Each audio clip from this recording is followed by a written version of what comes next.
안녕하세요. 오늘은 저도 환율은 어렵습니다만 이란 책을 소개해 드리려고 합니다. 처음 시작하는 환율 공부. 시작하며 환율, 세계 경제를 하나로 연결하는 고리. 1995년 미국으로 유학한 친구가 새 차를 2만 달러에 샀다.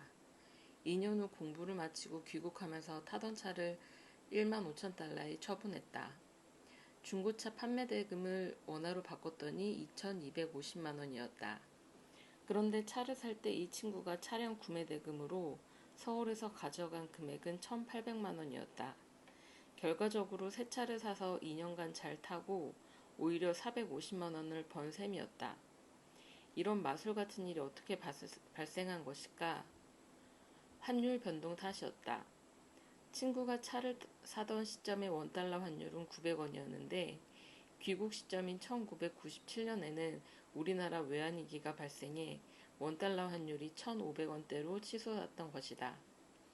이 사례는 한국의 외환위기라는 역사적인 사건의 와중에 일어난 작은 해프닝이지만 환율로 인한 요란한 경제 변동은 지금 이 시점에도 세계 도처에서 수시로 발생하고 있다. 도대체 환율이 뭐기에 이런 일이 생길까? 환율은 한마디로 화폐들 간의 교환 비율이다. 원달러 환율은 우리나라 원화와 미국 달러와 사이의 교환 비율이고, 마찬가지로 원엔 환율은 우리 원화와 일본 엔화 사이의 교환 비율이다. 모든 국가는 원래 자국 안에서 통용할 목적으로 화폐를 발행한다. 다른 나라에서 사용하려면 환전을 해야 한다. 전 세계적으로 가장 널리 사용되는 미국 달러도 일부 국가를 제외하면 현지 화폐로 환전해야 사용할 수 있다. 오늘날 어느 국가도 고립되어 자급자족하며 살 수 없다. 외부 세계와 높은 벽을 쌓고 있는 북한마저도 원유와 생필품은 중국 등 해외로부터 수입한다. 때문에 북한도 외화벌이에 결코 초연할 수 없다. 국제적으로 통용되는 통화를 확보하지 못하면 필요한 물자를 수입할 수 없고, 수입하지 못하면 국가 경제를 지탱하기 어렵다. 이렇듯 고립이 심한 북한을 포함해 전 세계 모든 경제는 환율로 연결된다. 세계화가 심화될수록 연결고리는 더 단단해진다. 전 세계 외환시장의 거래 규모는 약 5.35달러에 달한다. 1년이 아니고 단 하루의 거래액이다. 2020년 우리나라의 GDP가 약 1.7조 달러이다. 한국 GDP 3배 규모의 외환거래가 국제 외환시장에서 매일 이루어지는 것이다. 전 세계적으로 외환시장은 주식, 채권, 대출시장을 모두 합한 규모의 4배에 달한다. 대부분 금융거래는 글로벌하게 이루어지는데 환전이 필수 불가결하기 때문이다. 외환시장의 팽창은 세계 경제가 더 촘촘하게 연결되고 있다는 증거다. 국제거래의 역사를 보면 처음엔 상품과 서비스가, 그 다음에는 소비자와 노동이, 최근에는 자본이 국경을 넘나들고 있다. 이 모든 거래는 외환거래가 필수적으로 수반된다. 알게 모르게 우리는 모두 다양한 국제거래에 노출되어 있다. 우리가 마시는 커피, 자동차에 넣는 휘발유, 하물며 주력 에너지원인 전기도 사실은 외화를 지불하고 해외에서 사온 물자들로 생산한다. 이렇게 빈번하게 일어나는 외환거래를 우리가 잘 의식하지 못하는 것은 일반인들이 직접 환전하는 경우가 드물기 때문이다. 하지만 금융기관과 기업들은 밤낮으로 엄청난 규모의 외환을 사고팔고 이를 바탕으로 국제적인 거래를 한다. 그 결과로 우리는 원화로 수입된 상품을 구매하고 외국 영화를 보며 해외 주식에 투자할 수 있다. 비유하자면 환율은 경제생활에서의 중력과 비슷하다. 지구에 사는 생명체 가운데 중력의 영향에서 벗어날 수 있는 존재는 없다. 그 힘을 인식하지 못할 뿐이다. 국가 경제에서 환율의 중요성은 개인이나 기업 차원과는 또 다르다. 특히 한국처럼 대외 개방도가 높은 나라에서는 환율이 더욱 중요하다. 경기가 안 좋고 실업률이 높으면 고통스럽긴 하지만 그렇다고 국가 경제가 무너지지는 않는다. 하지만 환율 관리가 부실해서 외환이 바닥나면 모라토리엄, 지급 유예를 선언하고 국제사회의 처분을 기다려야 한다. 우리는 1997년 이른바 IMF 사태를 통해 값비싼 대가를 지불하면서 외환과 환율의 중요성을 체험했다. 최근에는 코로나 바이러스 팬데믹으로 외환시장이 경색되면서 달러화 부족으로 인한 환율 급등도 경험했다. 한국 경제는 양적으로 성장하고 질적으로 진화해왔다. 결코 무역대국에 그치지 않는다. 한국은 이미 자본 수입국에서 자본 수출국으로 전환되었다. 한국이 2020년에 해외에서 벌어들인 이자 소득과 배당 소득이 95억 달러다. 2천억 달러를 벌어들이는 일본에 비하면 아직 걸음마 수준이지만 그 규모는 증가 추세다. 해외 금융투자의 핵심은 환율이다. 해외 증권 가격의 변화보다도 환율 변화가 수익률을 좌우한다는 건 이미 잘 알려진 사실이다. 이렇게 중요한 것이 환율이지만 경제 전문가가 아닌 사람들의 이해는 턱없이 부족하다. 환율에 대한 높은 관심 탓에 시중에는 이미 많은 환율 관련서가 나와 있다. 경제학자와 외환 전문가들을 위한 전문 서적에서부터 일반 독자층을 위한 교양서적까지 종류도 다양하다. 그럼에도 필자들이 이 책을 내는 데는 이유가 있다. 부지부식간에 퍼져있는 환율에 대한 선입견을 깨고 싶어서다. 환율 분야에 퍼진 선입견은 한둘이 아니다. 환율은 높을수록 경제에 이롭다거나 경상수지 흑자는 환율 저평가 때문이라거나 원화 국제화는 빠를수록 좋다거나 국제자본은 저금리 국가에서 고금리 국가로 이동한다 같은 선입견은 환율에 대한 객관적이고 분석적인 접근을 차단한다.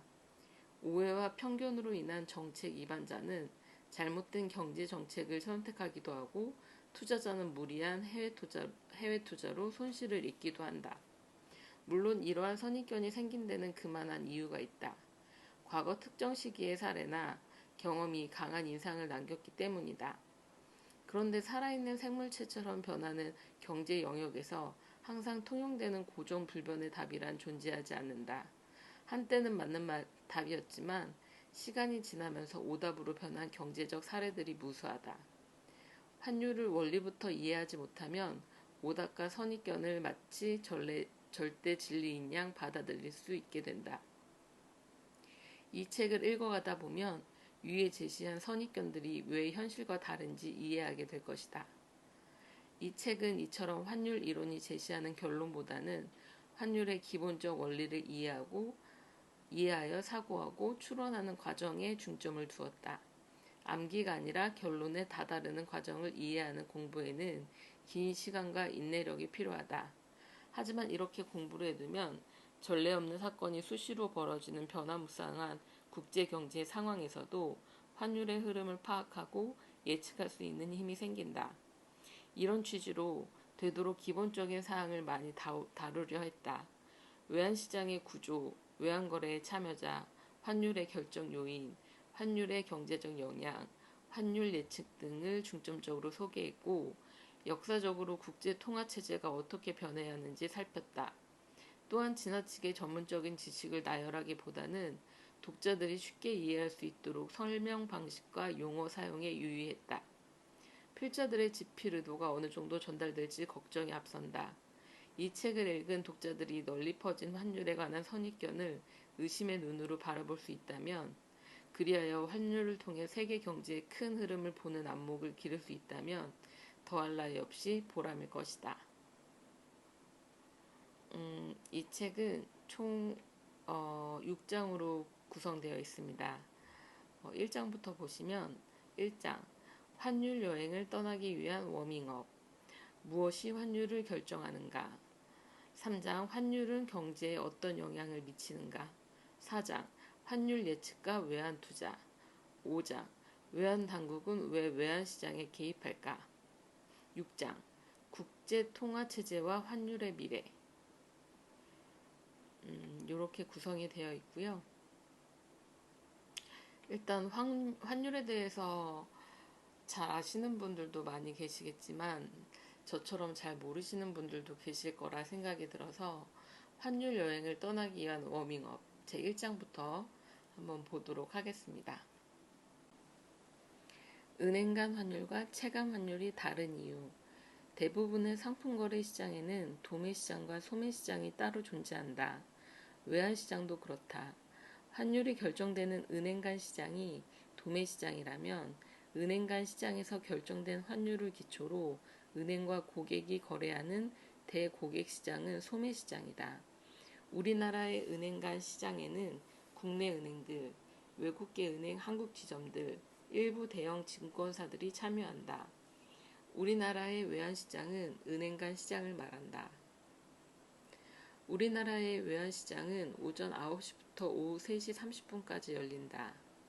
은행들은 서로 매입하고자 하는 환율과 매도하고자 하는 환율을 제시한다.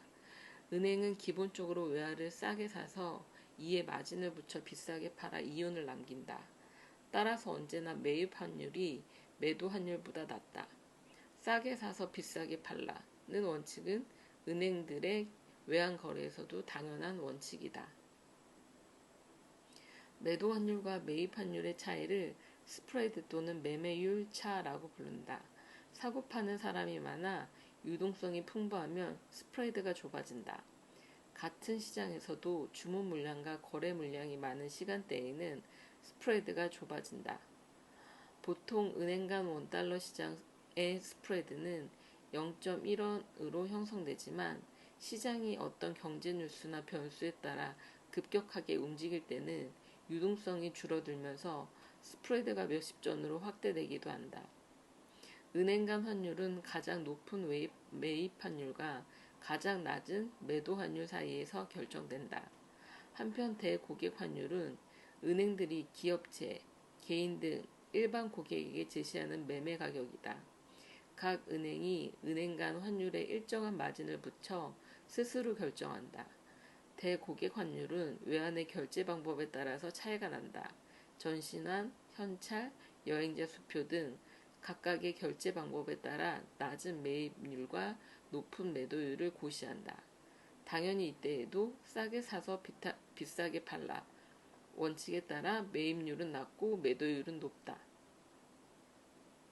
일반적으로 현찰의 스프레드가 가장 크고 그 다음이 여행자 수표 그리고 전신환의 스프레드가 가장 작다. 그만큼 고객의 입장에서는 현찰로 하는 환전과 제환전이 가장 불리하다. 하지만 은행 입장에서 보면 현금 환전은 많이 남는 장사가 아니다. 현찰의 보관과 관리의 비용이 더 많이 들기 때문이다. 창구에서 환전해 주려면 인건비도 많이 든다. 100만원 현찰 환전 손님을 상대하는 것보다 100만 달러 전신한 환전 대기업 고객을 상대하는 게 수익성 측면에서 훨씬 좋다. 요즘에 종종 원달러 환율이 포털 사이트의 검색어 상위권에 오른다. 어느 날 포털 사이트에서 환율이 낮은 걸 확인하고 재빨리 은행으로 갔다. 은행 직원에게 신분증을 제시하고 환율을 물어보니 기대했던 것보다는 실망스럽다. 물론 은행에 가는 동안 환율이 변했을 수 있다. 그런데 이는 기본적으로 은행들이 고객과의 외환거래에 상당히 높은 마진을 붙이기 때문이다. 가령 포털에서 검색한 원달러 환율이 1100일 때 은행 창구에 나가보면 달러를 살 때 환율은 1150원 정도 한다. 해외여행을 갈 때 공항에서 환전하면 대략 1달러당 40에서 50원 정도의 수수료를 내야 한다. 1000달러를 환전하면 수수료 5만원 가까이 되는 것이다. 물론 개인들도 큰 금액을 환전할 때는 우대 환율을 적용해 낮은 수수료를 환전할 수 있다. 참고로 공항에 있는 은행 지점보다는 우대 환율을 적용해 줄 수 있는 주거래 은행에서 직접 환전하는 게 유리하다. 기업은 통상 거래 단위가 크다. 100만 달러를 산다고 하면 대략 10전 내지 20전의 수수료가 부과된다. 개인이 높은 수수료를 부담하게 되는 이유는 앞서 설명했듯이 현금 환전에 드는 비용이 상대적으로 높은 탓이다. 그리고 다른 이유는 은행이 부담하는 환 리스크 때문이다. 은행은 고객을 상대로 환전을 하면 외환 포지션이 달라진다. 따라서 이를 은행 간 시장에서 커버하려고 한다. 그런데 은행 간 시장의 최소 거래 단위는 미화 100만 달러이기 때문에 개인들의 소액을 그때그때 커버할 수 없다. 이로 인해 은행은 환 리스크를 부담하게 된 만큼 소매 고객에게 높은 마진을 붙이는 것이다. 환율의 세계에 입문하기 위해 지금까지 몇 가지 환율 명칭을 살펴보았다. 환율이 단 한 가지 정의로만 쓰인다면 이해하기 쉽겠지만 사실대 환율, 파실대 환율, 은행 간 환율, 대고객 환율이 각각 다름을 알 수 있었을 것이다. 그런데 더 자세히 들여다보면 단순히 사고파는 주체에 따라서만이 아니라 경제학적 이유로 환율의 명칭은 훨씬 더 다양해진다. 명목 환율, 실질 환율, 교차 환율, 재정 환율, 현물 환율, 선물 환율, 구매력 평가 환율 등이 그것이다. 이 각각의 개념을 다 이해하면 환율을 둘러싼 경제 현상을 이해하는 안목이 훨씬 넓어지지만 환율 여행 초반부에 너무 많은 개념 설명은 자칫 여행 의욕을 떨어뜨릴 수가 있다. 보다 많은 환율 명칭과 개념에 대해서는 책의 뒤에 부록을 참조하기 바란다. 단일한 국제 통화는 불가능한가? 세상에 단 하나의 화폐만 있다면 환율이 중요하다고 해서 공부를 하자니 왠지 억울한 생각이 들 수도 있다. 세상에 단 하나의 화폐만 존재한다면 얼마나 편하고 좋을까? 그렇다면 환율이라는 개념도 필요 없고 복잡하게 환율을 공부할 이유도 없으니 말이다. 이런 생각은 오랫동안 정치인들과 경제학자들을 매료시켰다. 생각에만 그치지 않고 실제로 전 세계적인 단일 통화를 도입하려는 과감한 실험도 있었다. 대부분 실패로 끝났지만 그 생각은 아직도 진화 중이다. 유럽연합의 공식화폐로 1999년에 출생한 유로화 역시 그런 시도 가운데 하나이다. 유로화처럼 여러 국가가 모여서 화폐 공동체를 만드는 것을 통화동맹이라고 한다. 환율을 고정시키고 공통의 통화정책을 시행하는 것이다. 통화동맹도 여러 층위가 있는데 가장 견고한 형태가 화폐동맹이다. 참여 국가들이 공동의 단일화폐를 사용하는 것이다. 화폐가 하나이므로 복잡한 환율도 필요 없는 경제 공동체다. 화폐 동맹보다 느슨한 형태는 각국이 자체의 독자적인 화폐를 사용하지만 각 화폐 사이의 교환 비율을 고정시키는 방식이다. 화폐 동맹처럼 하나의 통화만을 사용하면 좋은 점은 무엇일까? 일단 환전이 필요 없다. 경제학적으로 보자면 거래 비용이 감소하는 것이다. 나아가 같은 화폐를 사용하면 모든 분야에서 국가 사이의 거래가 증가하고 경제 통합이 촉진된다. 경제의 통합성이 높아질수록 시장은 넓어지고 경쟁은 치열해져서 자원은 더 효율적으로 배분된다.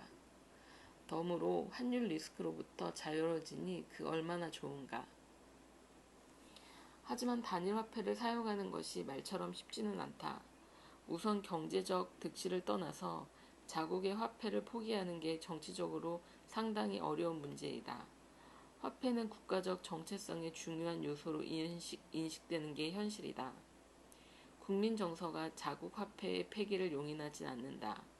예를 들어 한국과 일본이 경제 교류와 통합을 위해 단일 화폐를 사용하기로 했다고 상상해보자. 단일 화폐로 엔화를 쓰기로 한다면 한국 국민들이 용납할까? 반대로 원화를 단일 통화로 쓴다면 미국 국민들이 순순히 받아들일까? 원화도 엔화도 아닌 제3의 통화를 만드는 것도 양국 국민의 동의를 받기 전까지는 험난한 정치적 과정이 예상된다. 나아가 경제적으로도 단일 화폐를 사용하는 것이 꼭 이득만 주는 것은 아니다. 단일 화폐를 사용하는 순간부터 그 나라의 정책 당국은 통화 정책과 환율 정책을 잃어버리게 된다. 자국의 독자적인 화폐가 없기 때문에 통화 정책과 환율 정책은 설 자리가 없다. 통화 정책과 환율 정책이 없는 정책 당국은 무장 해제된 군대나 마찬가지다. 아무 힘도 쓸 수 없다. 애초부터 정부의 경제 정책을 신뢰하지 않는 사람들은 오히려 그 편이 낫다고 생각할지도 모르겠다. 하지만 통화 정책과 환율 정책을 활용할 수 없다는 건 심각한 일이다. 통화 정책은 물가 안정을 위한 효율적인 정책 수단이다. 물가가 불안해지는 이유는 많다. 미시적인 물가 안정 수단들로 대응할 수도 있지만 통화 정책만큼 광범위하게 영향을 미치는 물가 안정 정책 수단은 찾기 어렵다. 환율은 국가 사이의 경제적 차이를 조정하는 수단이기도 하다. 환율이 지나치게 불안정한 것도 문제지만 전혀 변하지 않고 고정되는 것은 더 크고 심각한 문제다. 예를 들어 한 나라의 물가 상승률이 높고 다른 나라의 물가 상승률이 낮은 경우를 생각해 보자. 각각 자국의 화폐를 사용하는 경우에는 환율이 조정된다. 물가 상승률이 높은 국가의 화폐는 평가 절하되고 물가 상승률이 낮은 국가의 화폐는 평가 절상된다. 환율 조정으로 두 나라의 각각 다른 물가 상승률에서 초래되는 경제적 마찰은 어느 정도 해소된다. 환율이 고정되어 꼼짝달싹하지 않는 경우를 생각해보자. 두 나라가 모두 고정 환율을 유지하는 경우다. 무슨 일이 벌어질까? 물가가 높은 나라에서는 자국 상품보다 상대적으로 싼 다른 나라의 상품을 수입해서 소비한다. 이에 따라서 물가가 높은 나라는 무역 적자를, 물가가 낮은 나라는 무역 흑자를 보게 된다. 무역 적자인 국가는 그 여파로 생산이 줄고 고용도 따라 줄어들게 되고 가계소득도 감소한다. 이렇게 생산, 고용, 소비, 물가 등 경제 전반에서 발생한 변화는 두 나라의 구매력 차이가 사라질 때까지 진행된다. 아주 오랜 시간이 소요될 수 있고 그 기간 동안 국민들이 겪는 경제적 고통은 매우 클 것이다. 반면 환율이 자유롭게 변동한다면 양국 간의 구매력 차이는 환율 변동으로 일시 해소되어 경제적 충격을 피할 수 있다. 물론 환율 조정이 비용을 치르지 않고 항상 원만하게 이루어지는 건 아니다. 환율 조정에도 비용이 들고 부수적인 변화가 따른다. 환율 변화가 모든 경제 주체의 의사결정과 형태에 영향을 주기 때문이다. 하지만 환율이라는 가격 조정은 생산, 소비, 고용 등의 물량 조정에 비하면 보다 신속하게 작동한다. 환율이 조정되면 두 나라 사이에서 모든 상품의 상대 가격은 동시에 즉각적으로 변한다. 환율 조정이 없을 시 소비, 생산, 고용 등이 총체적으로 변해서 조정되는 과정과 비교하면 훨씬 효율적이다. 환율은 여러 나라의 경제를 잇는 연결고리다. 고정환율은 그 연결고리가 완고하고 반대로 변동환율은 그 연결고리가 신축적이라고 말할 수 있다. 과연 연결고리가 완고한 게 나은지 아니면 신축적인 게 나은지 여부는 연결되는 각 나라의 경제가 동질적이냐 이질적이냐에 따라 달려있다. 경제 구조와 생산성이 다르고 물가 상승률 차이가 큰 이질적인 경제를 완고한 연결고리로 묶어 놓으면 연결고리는 족쇄가 되고 마침내는 끊어질 수밖에 없다. 세계 경제는 거대하다. 그리고 그 안에는 나라마다 너무나 다양한 차이와 경제적 특수성이 존재한다. 이러한 차이를 무시하고 단 하나의 통화로 세계 경제를 묶는 것이 가능할지, 또 그것이 과연 모두에게 좋은 결과를 가져다 줄지는 단언하기 어렵다. 근본이제에서 명목 화폐의 시대로 통화들 간의 교환 방식이 오늘날과 같은 모습으로 형성되기까지 국제 통화 체제는 어떤 과정을 거쳐왔을까? 본격적인 근대적 국제 통화 제도는 고정 환율제로 시작됐다. 19세기 근본위 제도가 그것이다. 근본위제란 화폐 가치를 일정한 순금의 중량과 같게 정하는 것이다. 각국 통화별 교환 비율은 각 통화와 연계된 금 중량에 의해 결정된다. 그리고 연계된 금 중량을 바꾸지 않는 한 고정된다. 예를 들어서 영국에서 금 1온스가 5파운드로 고정되고 미국에서는 금 1온스가 25달러로 고정되어 있다고 하면 1파운드당 5달러가 파운드와 달러 사이의 환율이 된다. 금화가 아닌 지폐도 언제든지 금으로 교환 가능했다. 각국 중앙은행이나 통화당국은 언제라도 화폐를 금으로 교환해 주었다. 강한 신뢰를 바탕으로 19세기까지는 금본위 제도가 원활하게 운영되었다. 당시 세계 경제의 중심이었던 영국이 금본위제를 주도했다. 미국과 남아프리카 등에서 대규모 금강이 발견되고 화폐용 금이 공급되었다. 하지만 금 생산은 수요를 따라갈 수 없었다. 화폐용 금의 수요는 경제 성장의 속도 이상으로 증가하는데 금 생산은 그렇지 못했다. 1914년 제1차 세계대전이 발발하면서 금본위 체제의 근간이 흔들렸다. 전쟁으로 국가 간 협력 관계가 약화되고 경제 상황은 전시체제로 전환되었다. 각국은 금을 확보하기 위해서 금과 통화의 교환을 중지했고 전쟁에 필요한 자금을 조달하기 위한 화폐를 대량 발행했다. 이는 극심한 인플레이션을 초래했다. 특히 패전국 독일은 연합국에 막대한 배상금을 지불하기 위해 통화 발행을 크게 늘릴 수밖에 없었다. 이는 화폐 가치 하락과 극심한 물가 상승을 부추겨 1919년 262였던 독일의 물가지수가 불과 4년 후인 1923년 126조 1600억으로 4815억 배 상승하는 초인플레이션을 발생시켰다. 각국은 경기 침체, 실업, 국제 수지 불균형 등을 해결하기 위해 경쟁적으로 자국 통화 가치를 절하하고 수입 관세율을 인상했다. 설상가상으로 1929년 10월 24일 뉴욕 월스트리트 증권거래소에 불어닥친 주식시장의 붕괴를 신호탄으로 전 세계가 대공황의 늪에 빠졌다. 결국 영국은 1931년 근본위제를 포기하고 파운드와의 평가 절하를 단행했다.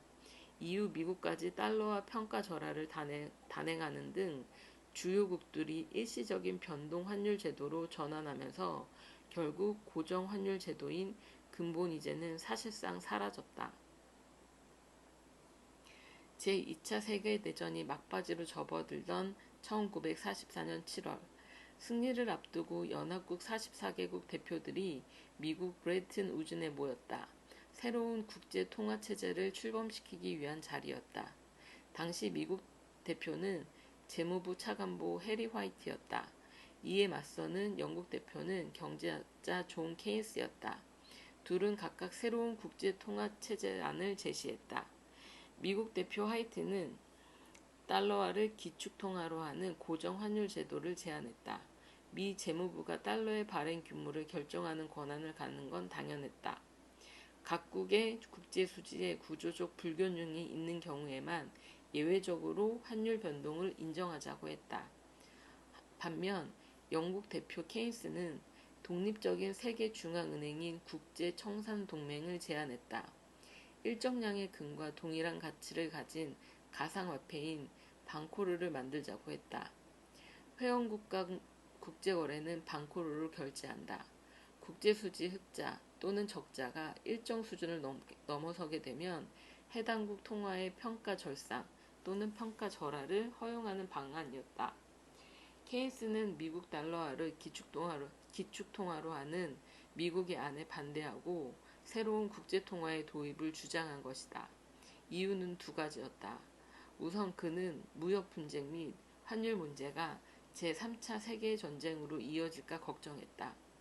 또한 특정 국가의 경제 위기가 다른 국가들로 전이되지 않도록 하고 싶었다.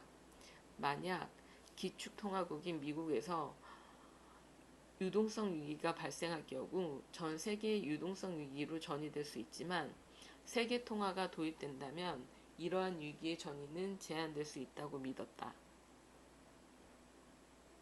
연합국 44개국 대표들은 화이트안을 채택했다. 화이트안이 선택된 배후에는 세계 초강대국으로 부상한 미국의 강력한 입김이 있었다. 브레튼 우즈 체제는 금 환본위제라 할 수 있다. 금 환본위제 제도는 구조적인 불균형이 있을 때에는 환율의 조정이 가능하다고 허용했다는 점에서 조정이 가능한 고정환율 제도였다.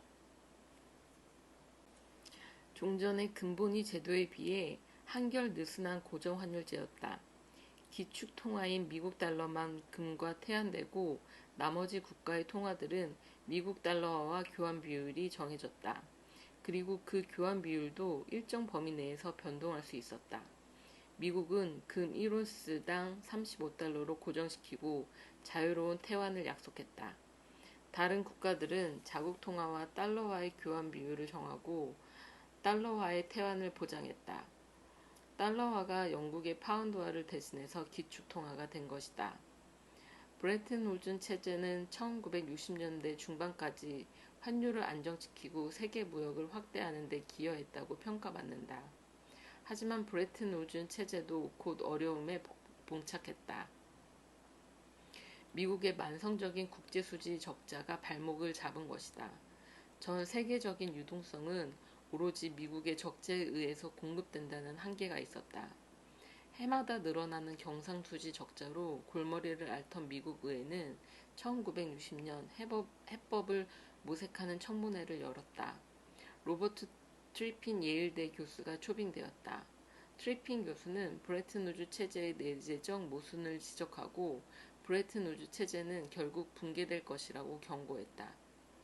트리핀 교수의 논리는 이러했다. 브레튼 우즈 체제에서는 지불수단은 금과 달러화이다. 국제 무역이 확대되면 필연적으로 금 또는 달러화 수요가 늘어난다. 따라서 금 생산을 늘리거나 미국이 경상수지 적자를 통해 달러화를 공급해야 한다. 그런데 금 생산은 한계가 있으므로 미국이 경상수지 적자를 감내하는 방법밖에 없다. 그러나 미국의 경상수지 적자가 누적되면 달러화가 신뢰를 잃고 기축통화의 지위까지 상실할 수 있다. 이를 피하기 위해 미국이 경상수지 적자를 줄이면 달러화 공급이 부족해져 세계 경제가 위축된다. 이는 트리핀의 딜레마로 회자되었다. 1960년대 초반부터 베트남 전쟁에 개입하면서 미국의 적자는 눈덩이처럼 불어났다. 더 이상 미국의 달러화는 신뢰를 주지 못했다.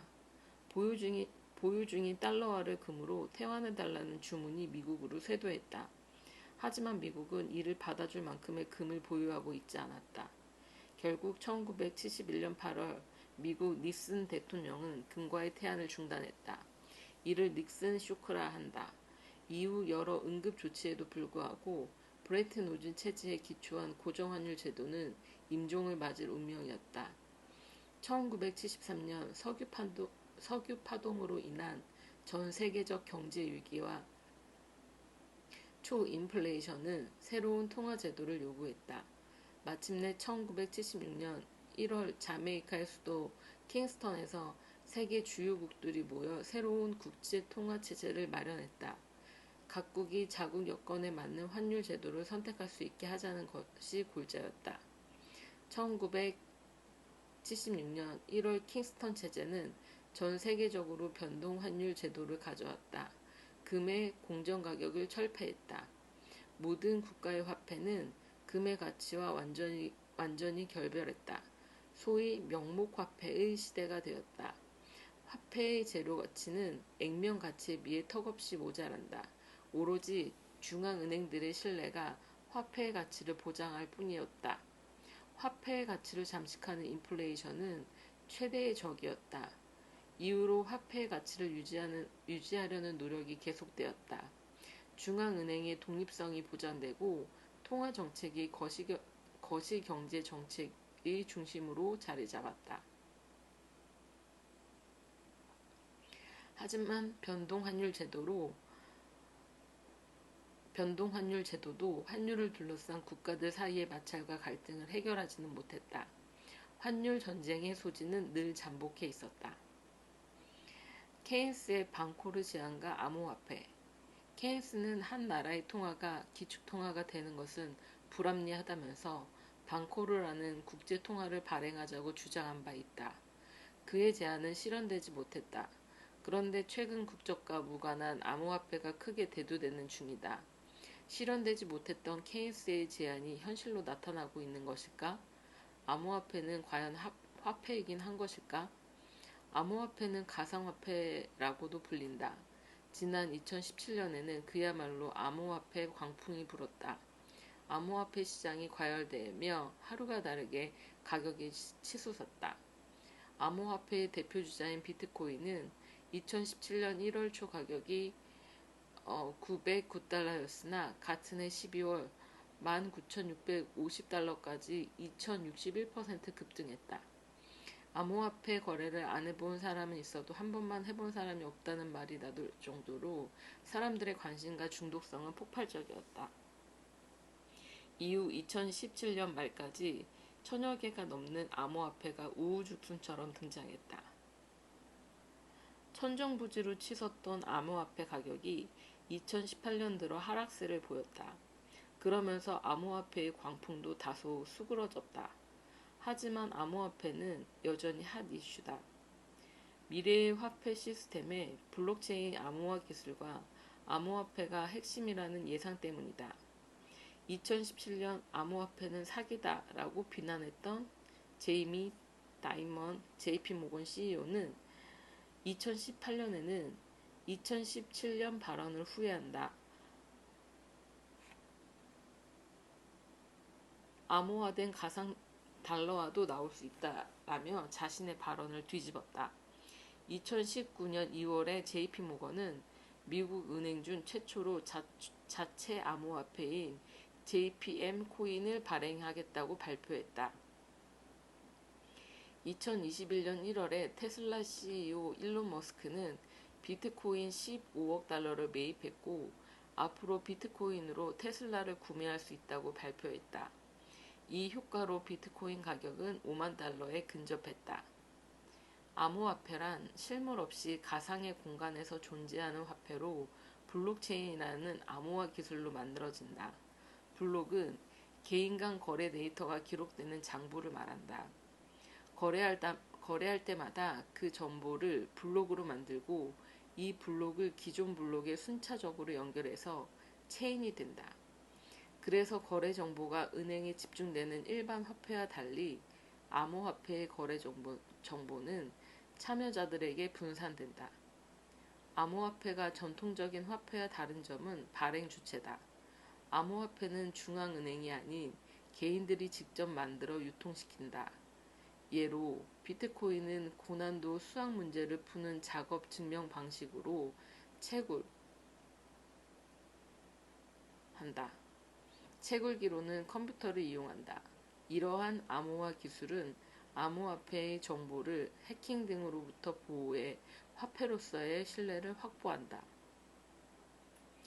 최초의 암호화폐는 2009년 1월 탄생한 비트코인이다. 지금까지도 신원이 확인되지 않은 사토시 나카모토가 개발했다. 비트코인이 시가총액 1위 암호화폐가 되면서 파키스탄계 영국인 개발자인 제임스 칸 등 자신이 사토시라고 주장하는 사람들이 등장했지만 아직까지 공식적으로 확인된 바는 없다. 나카모토 사토시라면 최초 개발자로서 그가 보유하고 있을 것으로 추정되는 약 98만 개의 비트코인과 최초 채굴한 비트코인이 담긴 지갑을 공개할 수 있어야 하는데 지금까지 이를 제시한 사람은 없었기 때문이다. 사토시는 최초의 비트코인을 선보이기 직전인 2008년 10월 비트코인, 개인 간 전자화폐 시스템이라는 9장 분량의 논문을 발표했다. 여기에서 그는 비트코인을 만든 이유를 중앙은행과 일반 은행들이 신뢰를 저버렸기 때문이라고 밝혔다. 당시는 미국발 서브프라임 모기지 사태를 계기로 글로벌 금융위기가 터진 상황이었다. 주요국 중앙은행들은 금리 인하와 양적 완화를 단행했다. 이로 인해 통화 가치는 하락했다. 정부는 부실 금융기관들의 구제 금융을 제공했다. 금융기관의 위기 발생 책임을 국민들에게 떠안기는 꼴이었다. 이에 사토시는 기존의 금융 및 화폐 시스템을 대체할 수 있는 새로운 통화를 만들고자 한 것이다. 그는 자신이 만든 비트코인의 첫 블록에 재무장관, 은행의 두 번째 구제금융 제공 임박이라는 글귀를 남겼다. 비트코인을 개발한 사토시는 비트코인이 기존의 화폐를 대체하는 새로운 화폐라는 점을 강조했다. 과연 암호화폐가 새로운 국제통화가 될 수 있을까? 암호화폐가 기존 금융, 통화 시스템을 대체할 수 있을까? 암호화폐가 화폐인지 아닌지조차 사람들의 의견이 분분하다.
고정환율 제도와 변동환율 제도.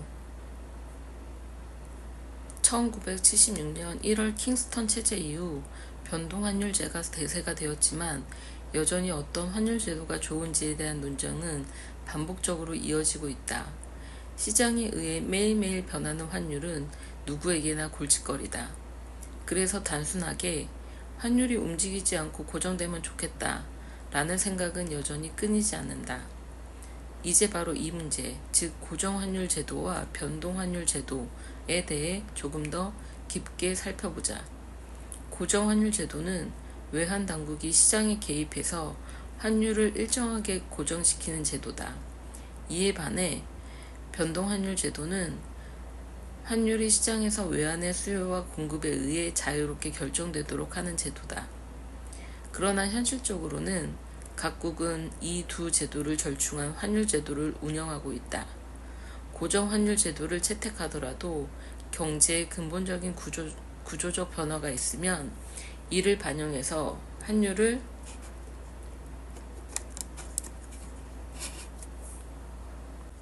조정한다. 반대로 변동 환율 제도 아래에서도 환율이 급변동하거나 외환 시장에 심각한 쏠림 현상이 보이면 외환 당국이 개입한다. 변동 환율 제도의 특징은 국제 수지 불균형 해소를 환율 조정이 맡는다는 점이다. 변동 환율 제도를 옹호하는 사람들은 환율의 자동 안정화 기능을 신뢰하고 강조한다. 만약 어느 나라가 수출이 부진해서 무역 수지에서 적자를 보면 외환 시장에서 달러 공급이 줄어든다. 달러의 가격이 올라갈 수밖에 없다. 달러 가격이 올라간다는 건 자국 화폐의 대달러 환율이 상승한다는 것과 같다. 반대로 자국 화폐의 가격은 내려간다. 이에 따라 자국 수출품의 가격이 상대적으로 싸지면서 수출이 증가하고 수입은 줄어든다. 그 결과 외환시장에서 달러는 공급이 늘고 수요는 감소한다. 즉 외환시장에서 환율이 조정되어서 국제수지 균형으로 연결되는 것이다. 고정환율 제도 옹호론자들은 변동환율 제도의 환율 불안정성을 문제점으로 지적한다. 변동환율 제도에서 환율은 본질적으로 외환 수급에 따라서 변하게 된다. 환율이 과도한 변동성을 보일 경우 국제무역과 투자가 위축된다.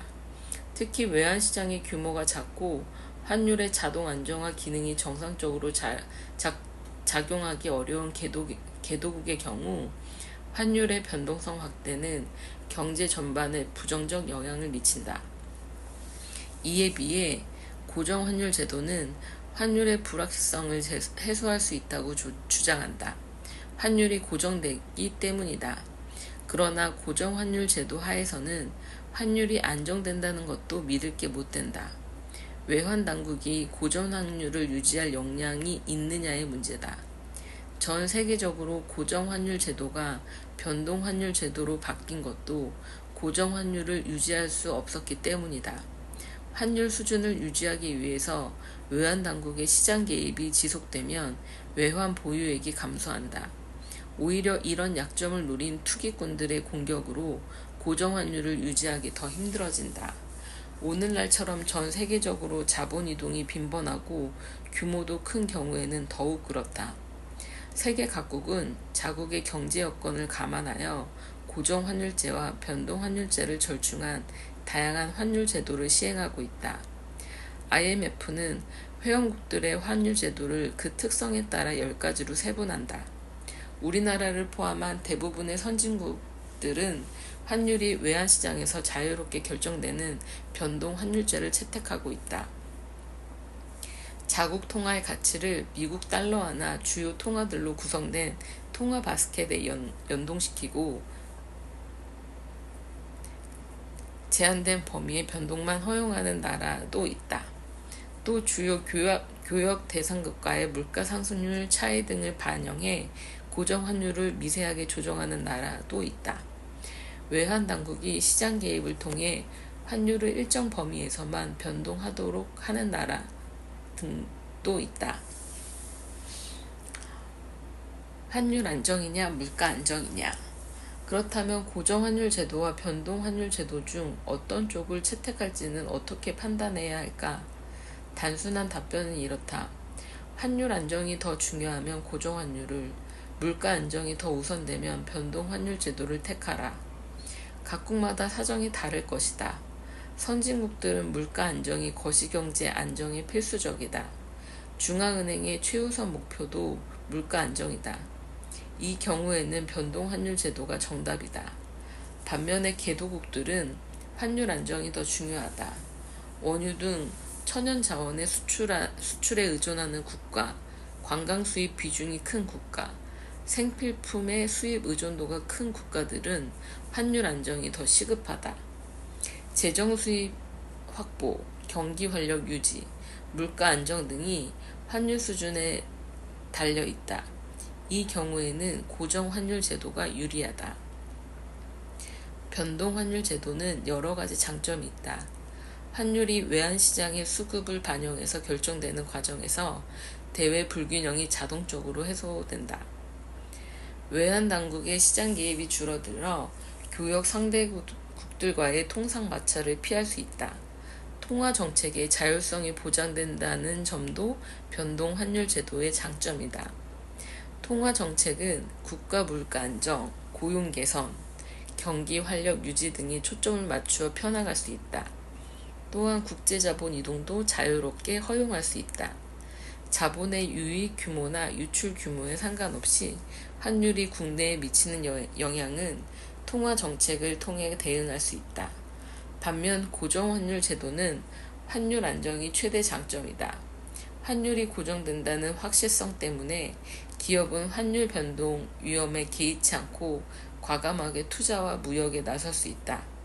소규모 개방 국가이면서 수입의 비중이 높고 수출 산업이 다변화되지 않은 국가의 경우에도 고정환율 제도의 거시경제 안정 효과가 더 크다. 소비의 상당 부분을 수입으로 충당하는 경우에 불안정한 환율은 물가 불안으로 이어진다. 또한 한 나라의 수출이 원유, 광물 등 특정 1차 상품에 집중된 경우에 환율 변동은 외환 획득이나 재정 수입에 영향을 미치게 된다. 독자적인 고정 환율제를 유지하기 어려우면 미국 달러와 같은 선진국의 기축통화에 자국 통화 가치를 고정시키는 형태로 고정환율 제도를 유지하기도 한다. 변동환율 제도의 가장 큰 장점은 외부 충격에 대한 흡수력이 높다는 점이다. 따라서 노동시장이 경직적이고 재정 정책이나 외환 보유액 등 외부 충격에 대응할 정책적 여력이 부족한 소규모 개방 국가에게는 매력적이다. 문제는 개도국의 경우에 변동환율 제도를 채택하고 싶어도 역량이 안 된다는 거다. 변동환율 제도가 효과적으로 기능하기 위해서는 몇 가지 전제 조건이 있다. 첫째, 외환시장의 규모가 크고 유동성이 충분해야 한다. 특정 시장 참여자의 주문이 시장 가격에 영향을 미치지 않을 정도로 외환시장의 폭과 깊이가 있어야 한다. 그렇지 않으면 특정 세력에 의해 환율이 좌지우지되고 외환시장은 신뢰를 잃게 된다. 둘째, 외환당국이 예외적인 경우에만 제한적으로 시장에 개입해야 한다. 외환당국이 변동환율 제도를 표방하면서도 특정 환율 수준을 목표로 삼아 시도 때도 없이 외환시장에 개입하면 혼란을 준다. 예를 들어서 중앙은행이 경기 과열을 막기 위해 금리 인상이라는 긴축적 통화정책을 꺼내든 경우를 보자. 금리 인상은 의도하지 않게 자본 유입을 부추겨서 환율이 하락한다.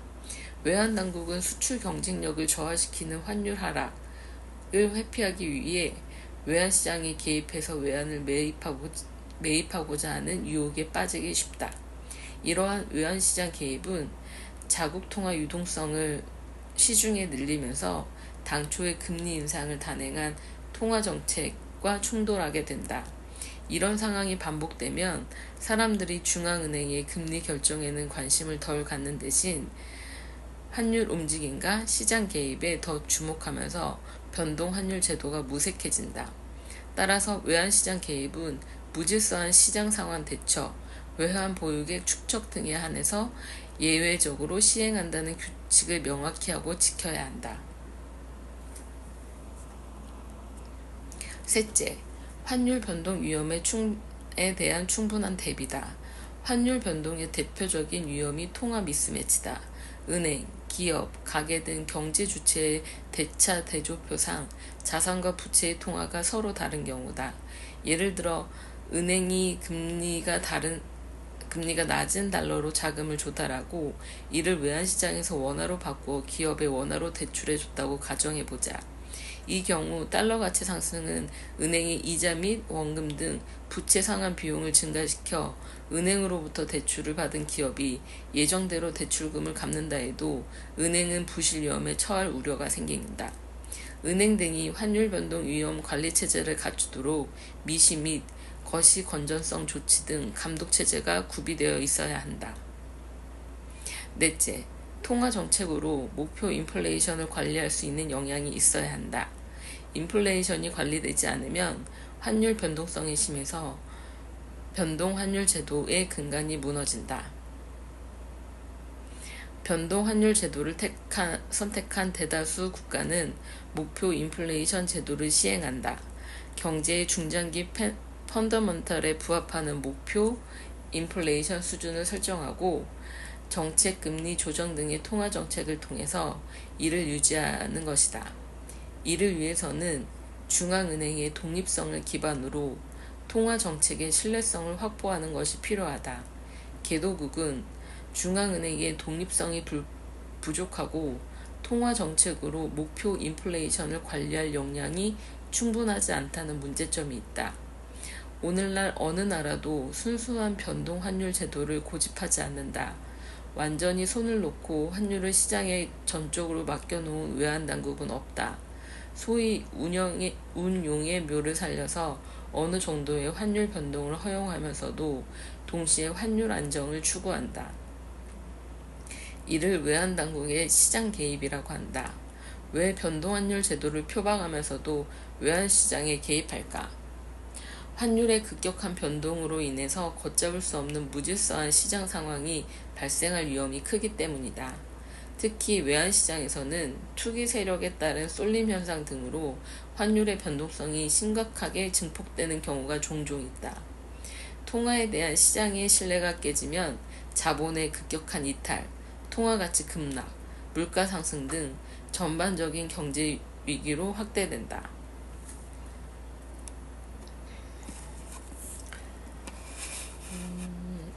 네, 본문은 이 정도로 소개해 드리고요. 마지막으로 끝맺은 말을 한번 보도록 하겠습니다. 마치며 코로나 이후 환율은 리셋된다. 2020년 글로벌 경제는 코로나 바이러스로 인해 전대미문에 큰 충격을 받았다. 전 세계적으로 외환시장은 경색되고 환율은 요동쳤다. 우리 원화 환율도 이를 비껴가지 못했다. 원달러 환율은 한때 1300선까지 치솟았고 외환시장의 참여자들은 달러화 확보에 혈안이 되었다. 개인들만이 아니고 금융기관들도 우왕좌왕했다. 이를 지켜보면서 다시 한번 환율에 대한 올바른 지식과 분석력이 필요하다는 걸 실감했다. 위기에서 경제를 복원하고 시장을 안정시키는 것은 오롯이 시장 참여자들의 몫이다. 건강한 신체와 정신을 가진 시장 참여자들의 면역력이 강한 경제와 시장을 만들고 위기 때마다 들고 일어나는 광기와 패닉이라는 바이러스를 이겨낼 수 있다. 나름 환율에 관심을 갖고 공부한 사람들이 이해 못하는 부분이 있다. 외환을 거래하는 실무자들은 환율 이론을 거의 활용하지 않는다는 점이다. 환율 전문가들이 환율 전망을 내놓을 때도 환율 이론을 인용하지 않는다. 그렇다고 그들이 환율 이론을 모르는 건 아니다. 나름 이론에도 해박하다. 이론과 실무의 괴리는 비단 환율에 국한된 문제는 아니다. 현대 경제학의 공통된 문제다. 하지만 환율 분야에서 이론과 실무의 괴리는 거의 단절에 가깝다. 왜 환율 분야에서 이론과 실무가 따로 놀까? 현실에서 환율 이론이 환율의 변화를 예측하고 설명하는 데 별반 소용이 없기 때문이다. 특히 사람들과 언론이 관심을 갖는 단기적인 환율 예측에선 무용지물이다. 현실은 환율 이론이 상정하는 조건들과는 판이하게 다르기 때문이다. 수많은 변수가 환율에 영향을 미치고 그 변수들 자체도 시시각각 변한다. 환율 이론이 제시하는 결론을 들이대면서 환율을 예측하면 백전백패다.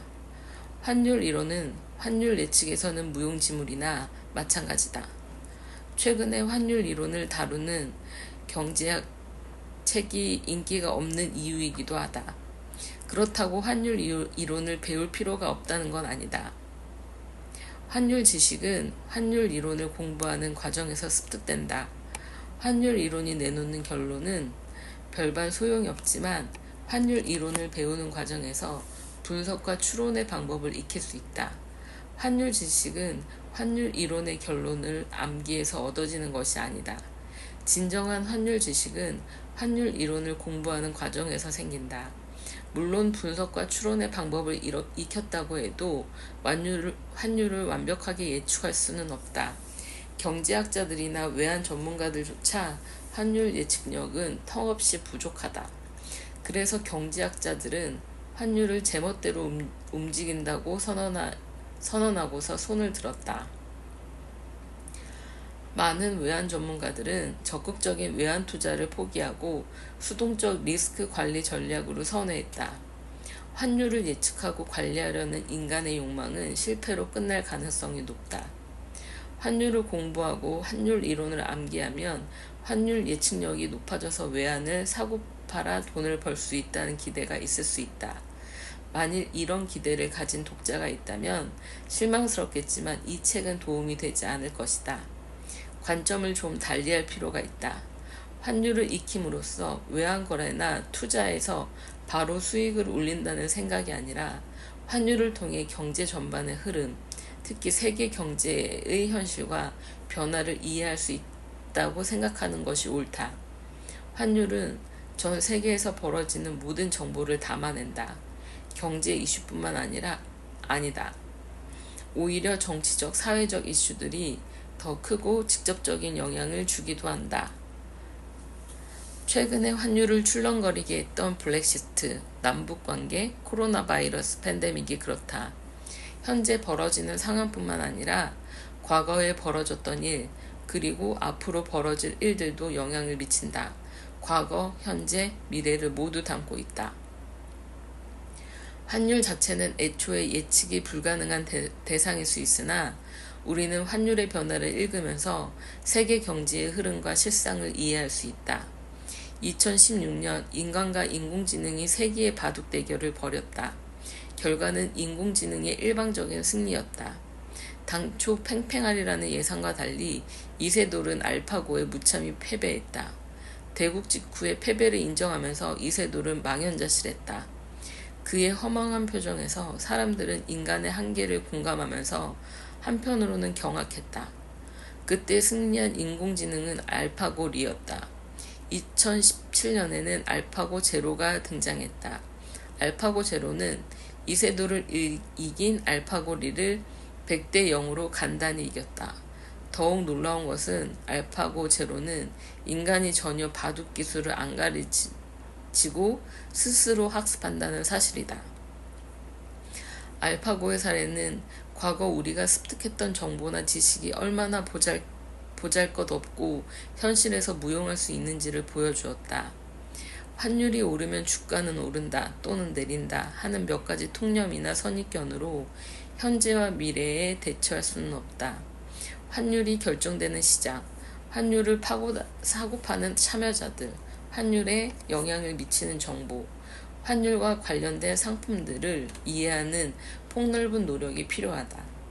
필자는 알파고에서 또 하나의 교훈을 얻었다.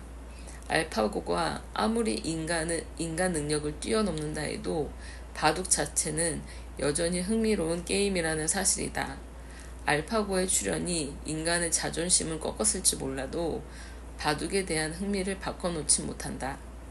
환율을 완벽하게 이해하거나 환율 전망을 예측하는 일은 불가능에 가까운 일이겠지만 환율의 흐름을 읽으면서 이를 통해 우리 경제, 나아가 글로벌 경제를 이해해 나가는 재미는 여전하다. 코로나 이후에 전개될 환율의 리셋 과정에서 독자들이 이 재미를 결코 놓지 않기를 희망한다. 나아가 코로나 팬데믹 이후에 들이닥칠 세계 경제 격동의 파고를 온전히 헤쳐나가길 바란다. 네, 이렇게 마무리되었고요. 이 책은 특히나 좀 어려운 책이었습니다. 제가 워낙 환율에 대해서 무지했는지 좀 어려운 책이었고요. 대신 이 책을 통해서 환율에 대해서 좀 더 이해할 수 있었다는 점, 그리고 이 지식들을 바탕으로 앞으로 뭐 국내 경제나 세계 경제 이슈들이나 뉴스들을 보면서 이 지식을 바탕으로 해서 이해하는 데 도움이 될 수 있을 거라 생각이 됩니다. 여러분들께서도 뭐 세계 경제가 뭐 나랑 크게 상관이 있나 뭐 그렇게 생각하시는 분들도 계실 수도 있겠지만은 세계 경제의 안목을 키우는 것도 자신에게 도움이 되는 일이기 때문에 한 번쯤은 읽어보시면은 도움이 되실 만한 책이라고 생각이 듭니다. 환율을 잘 모르시나요? 꼭 한번 읽어보시기 바랍니다. 오늘도 들어주셔서 감사합니다.